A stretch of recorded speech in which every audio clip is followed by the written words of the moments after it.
नमस्कार। सपने एक ऐसी चीज जो हम सब देखते हैं, है ना? पर फिर भी ये आज भी विज्ञान के सबसे बड़े रहस्यों में से एक बना हुआ है।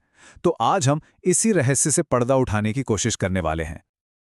और ये सवाल कोई नया नहीं है। ये सदियों से इंसानियत को परेशान करता आया है। सोचिए, पुराने जमाने के पुजारियों से लेकर आज के न्यूरोसाइंटिस्ट तक हर कोई इस पहेली को सुलझाने में लगा हुआ है। तो चलिए थोड़ा और गहराई में चलते हैं और देखते हैं कि सपनों को समझने का हमारा ये सफर वक्त के साथ आखिर बदला कैसे है। देखिए, शुरुआत में हमारे पूर्वज मानते थे कि सपने सीधे ऊपर से, मतलब देवताओं की तरफ से आने वाले कोई गुप्त संदेश हैं। फिर आए सिगमंड फ्रॉइड, जिन्होंने कहा कि नहीं, सपने हमारे ही मन की गहरी अंधेरी गलियों में झांकने की एक खिड़की हैं। और आज तो हमारे पास ऐसी मॉडर्न टेक्नोलॉजी है जो हमें सीधे सोते हुए इंसान के दिमाग के अंदर झांकने की ताकत देती है। तो इतिहास की बातें तो हो गईं, अब जरा बायोलॉजी की तरफ चलते हैं। आखिर जब हम सपने देख रहे होते हैं तो हमारे दिमाग के अंदर असल में चल क्या रहा होता है? हमारे जो सबसे मज़ेदार, सबसे यादगार सपने होते हैं ना, वो आते हैं REM स्लीप के दौरान। अब कमाल की बात यह है कि इस स्टेज में हमारा दिमाग उतना ही एक्टिव होता है जितना जागते हुए, लेकिन हमारा शरीर वो पैरालाइज्ड रहता है। शायद प्रकृति का तरीका है हमें अपने सपनों को असलियत में जीने से रोकने का। हमारे सपनों का जो एक्सपीरियंस है उसे बनाने के लिए दिमाग के कई हिस्से मिलकर काम करते हैं, एक पूरी टीम की तरह। भावनाओं का सेंटर यानी एमिगडाला तो पूरी तरह से एक्टिव हो जाता है।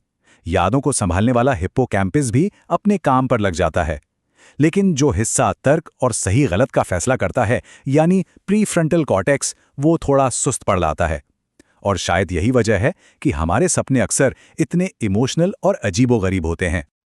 तो असली सवाल तो यही है कि आखिर ये सपने आते ही क्यों हैं? इस पर साइंटिस्ट भी एकमत नहीं है। चलिए कुछ मेन थ्योरीज पर नजर डालते हैं। यहाँ दो बिल्कुल अलग अलग विचार हैं। एक तरफ हैं फ्रायड, जिनका मानना था कि हर सपने का कोई गहरा छिपा हुआ मतलब होता है, हमारी दबी हुई इच्छाओं का सिंबल। और दूसरी तरफ है एक्टिवेशन सिंथेसिस थ्योरी, जो कहती है कि भाई सपने कुछ नहीं, बस दिमाग का एक तरीका है उन रैंडम सिग्नल्स को कहानी में पिरोने का जो REM स्लीप में पैदा होते हैं। मतलब गहरा रहस्य या सिर्फ दिमागी शोर शराबा। फिर आती है कॉग्निटिव थ्योरी। ये थ्योरी ना एक बड़ा प्रैक्टिकल नजरिया रखती है। इसके हिसाब से सपने हमारे दिमाग के लिए एक तरह का, कह सकते हैं, मेंटल होमवर्क हैं। वो दिन भर की यादों को सहेजने, मुश्किलों को सुलझाने और हमारे इमोशंस को प्रोसेस करने में मदद करते हैं। और फिर एक और बहुत ही दिलचस्प आइडिया है, थ्रेट सिम्युलेशन थियरी। ये एवोल्यूशनरी नजरिया बताता है कि सपने एक तरह का पुराना सर्वाइवल मैकेनिज्म है। वो हमें खतरनाक सिचुएशन की प्रैक्टिस करने का मौका देते हैं।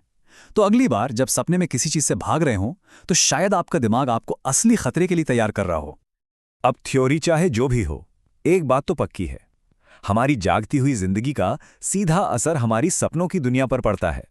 ऐसी बहुत सी चीजें हैं जो हमारे सपनों पर असर डाल सकती हैं। दिन भर का स्ट्रेस और टेंशन रात में डरावने सपनों की शक्ल ले सकते हैं।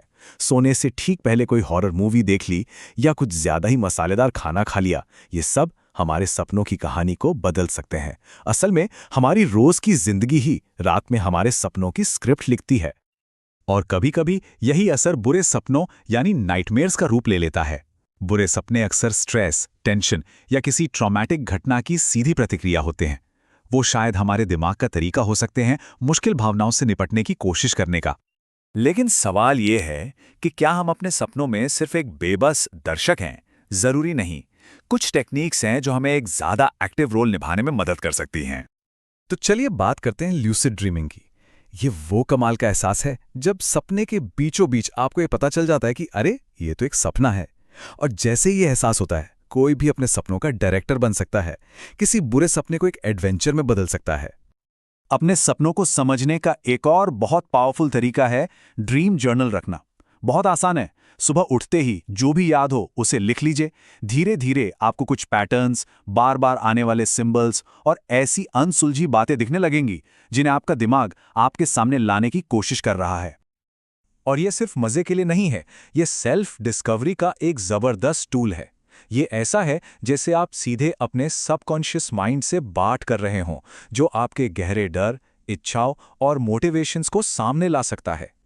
तो आखिर में सदियों के रिसर्च के बाद भी सच्चाई यही है, सपने आज भी इंसान की चेतना के उन आखिरी अनसुलझे रहस्यों में से एक हैं जो हमें हमेशा अपनी ओर खींचते हैं और हैरान करते रहते हैं। तो हम इसी सवाल पर आकर रुकते हैं। आखिर क्या हैं ये सपने? क्या ये हमारे अंदर झांकने की कोई खिड़की हैं, सर्वाइवल के लिए एक ट्रेनिंग सिमुलेशन, या फिर बस हमारे बिजी दिमाग का शोर? शायद असली जवाब इन सब का एक खूबसूरत मिक्सचर है जो हर रात हमारे मन के कैनवस पर एक नई, अनोखी कहानी बुनता है। इस पर सोचिएगा ज़रूर।